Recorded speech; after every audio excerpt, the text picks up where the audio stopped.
This weekend marks the anniversaries of two deadly explosions in Texas history. One happened in Galveston Bay 75 years ago, then one in the town of West about 9 years ago. Here's Bob Buckaloo with tonight's backstory. The Dock at Texas City, Texas.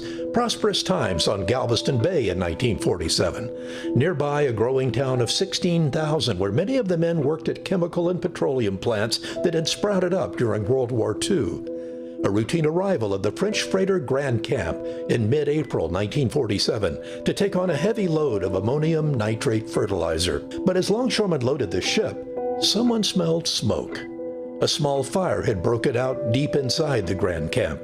The captain ordered that steam be used to smother the fire, which created a brightly colored smoke that drew people to the dock to watch.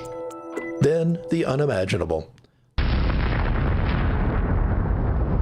A blast so powerful that it was heard 250 miles away in Louisiana. Flaming debris ignited oil storage tanks and the chemical plant nearby.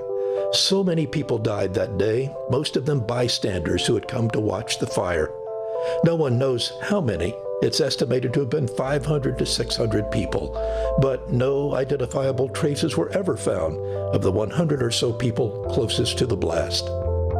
In Texas City today, memorials to a time that lingers in memory. The anchor of the Grand Camp serves as a reminder of those terrible days. But 66 years later, another town in Texas suffers from the devastating power of explosive ammonium nitrate.